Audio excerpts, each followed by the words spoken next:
Parandur greenfield airport Bharat के तमिलनाडु राज्य में चेन्नई महानगरीय क्षेत्र के लिए प्रस्तावित एक महत्वपूर्ण परियोजना है। यह चेन्नई अंतर्राष्ट्रीय हवाई अड्डे मीनाम्बक्कम एयरपोर्ट के अलावा शहर का दूसरा बड़ा हवाई अड्डा होगा, जिसे new Chennai greenfield international airport के नाम से भी जाना जाता है। यह परियोजना चेन्नई की बढ़ती हवाई यातायात की मांग को पूरा करने, आर्थिक विकास को बढ़ावा देने और दक्षिण भारत को वैश्विक विमानन मानचित्र पर मजबूत स्थान देने के उद्देश्य से शुरू की गई है। फरवरी 2026 तक की स्थिति में यह परियोजना भूमि अधिग्रहण, सामाजिक प्रभाव मूल्यांकन और पर्यावरणीय मंजूरियों के चरण में है। निर्माण कार्य जनवरी 2026 से शुरू हो चुका है, लेकिन पूर्ण परिचालन में देरी हो रही है। पहले चरण का लक्ष्य 2029 से 2030 तक है, जबकि मूल योजना 2028 तक थी। कुल लागत 27,400 करोड़ रुपए से 32,700 करोड़ रुपए तक अनुमानित है और यह तमिलनाडु इंडस्ट्रियल डेवलपमेंट कॉरपोरेशन (टिडको) द्वारा संचालित है। परियोजना का इतिहास और पृष्ठभूमि। चेन्नई अंतर्राष्ट्रीय हवाई अड्डा भारत के सबसे व्यस्त हवाई अड्डों में से एक है, जो सालाना 20 से 25 मिलियन यात्रियों को संभालता है।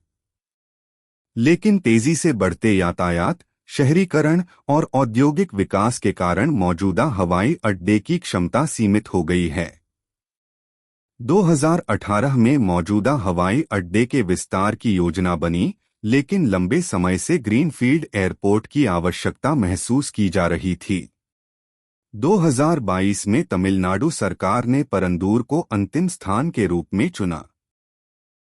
कांचीपुरम जिले में स्थित परंदूर चेन्नई से लगभग 60 से 75 किमी दक्षिण पश्चिम में है। यह क्षेत्र मुख्य रूप से कृषि प्रधान है, जहां 13 गांव प्रभावित होंगे। केंद्र सरकार ने ग्रीनफील्ड एयरपोर्ट नीति के तहत इन प्रिंसिपल मंजूरी दी है। परियोजना का मुख्य उद्देश्य चेन्नई को एक प्रमुख एयर हब बनाना है, जो अंतर्राष्ट्रीय उड़ानों, कार्गो और घरेलू यातायात को संभाले। यह दक्षिण भारत के अन्य शहरों जैसे बेंगलुरु, हैदराबाद और कोच्चि के साथ प्रतिस्पर्धा करने में मदद करेगा। स्थान और भौगोलिक विवरण। परंदूर कांचीपुरम जिले में स्थित है, जो चेन्नई से NH-48 चेन्नई बेंगलुरु हाईवे के माध्यम से अच्छी तरह जुड़ा हुआ है। हवाई अड्डा लगभग 4,970 से 5,746 एकड़ भूमि पर फैलेगा, जिसमें 13 गांव शामिल हैं, जैसे परंदूर, एकनापुरम, थंडलम आदि। क्षेत्र में कृषि भूमि, जल निकाय और कुछ ग्रामीण बस्तियां हैं। यह स्थान चेन्नई से दूर होने के कारण शहरी भीड़ से मुक्त है, जो विमानन सुरक्षा और विस्तार के लिए उपयुक्त है। लेकिन बाढ़ प्रभावित क्षेत्र होने के कारण पर्यावरणीय चिंताएं हैं।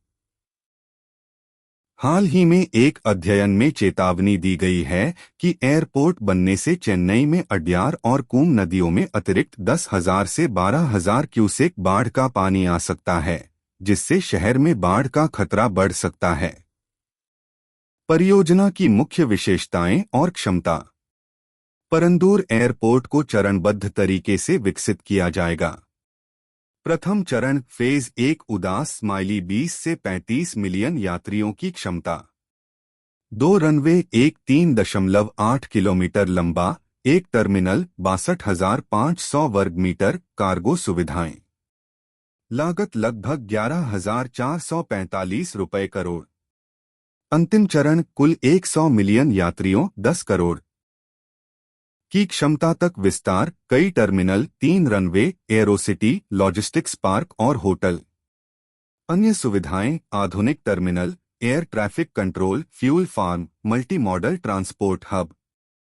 यह एयरपोर्ट अंतर्राष्ट्रीय स्तर पर प्रतिस्पर्धी होगा, जिसमें लंबी दूरी की उड़ानें, कार्गो और MRO maintenance, repair and overhaul सुविधाएं शामिल होंगी। लागत और वित्त पोषण। कुल अनुमानित लागत 27,400 करोड़ रुपए से अधिक है। प्रथम चरण में 11,445 करोड़ रुपए खर्च होंगे। फंडिंग में राज्य सरकार, केंद्र सरकार, एआई, निजी भागीदारी, पीपीपी मॉडल संभावित और अंतर्राष्ट्रीय ऋण शामिल हैं। 2026 में टेंडर प्रक्रिया चुनाव के बाद शुरू होने की उम्मीद है। भूमि अधिग्रहण की स्थिति 2026 तक। भूमि अधिग्रहण परियोजना का सबसे चुनौतीपूर्ण हिस्सा है। कुल आवश्यक भूमि 5,000 से 5,746 एकड़ है। फरवरी 2026 तक 500 प्लस एकड़, लगभग 59% या 3,400 एकड़ कुछ रिपोर्टों में अधिग्रहित हो चुकी है। 850 करोड़ रुपए से अधिक मुआवजा वितरित किया गया। सामाजिक प्रभाव मूल्यांकन सिया ऑडिट लगभग पूरा, केवल 2 गांव बाकी। प्रभावित 1005 परिवारों के लिए सिरुवल्लुर, मधुरमंगलम आदि में 242 एकड़ पर एकीकृत टाउनशिप बनाई जा रही है। टिडको ने मॉडल घर बनाकर दिखाए हैं, जहां परिवार डिजाइन चुन सकते हैं। स्कूल, अस्पताल जैसी सुविधाएं उपलब्ध होंगी। विरोध और विवाद। परियोजना का स्थानीय किसानों और निवासियों से भारी विरोध है।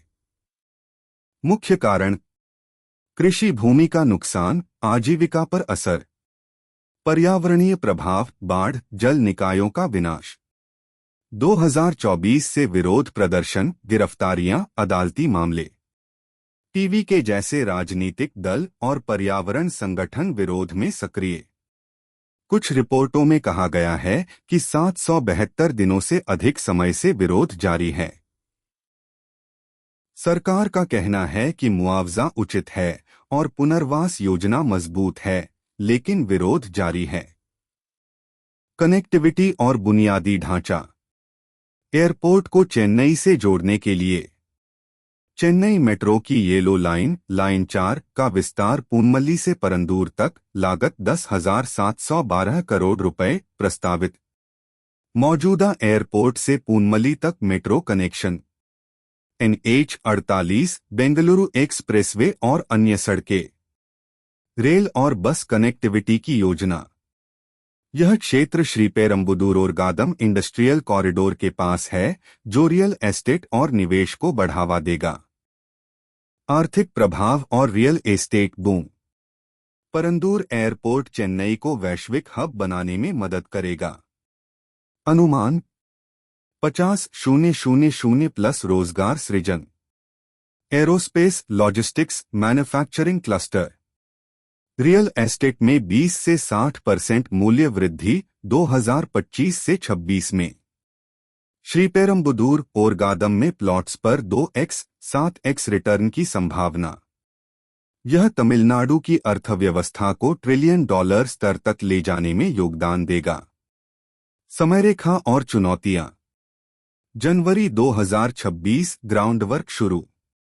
2029 से 2030 प्रथम चरण परिचालन। 2046 तक पूर्ण विकास। चुनौतियां: भूमि अधिग्रहण, पर्यावरण मंजूरी, बाढ़ जोखिम, राजनीतिक विरोध, 2026 चुनाव।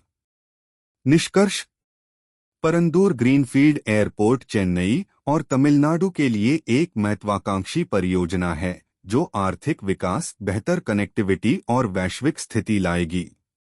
लेकिन स्थानीय प्रभाव, पर्यावरण और सामाजिक न्याय को संतुलित करना आवश्यक है। यदि सफल हुई तो यह दक्षिण भारत का प्रमुख एयर हब बनेगा। सरकार को विरोध को संवाद से सुलझाना होगा ताकि परियोजना समय पर पूरी हो।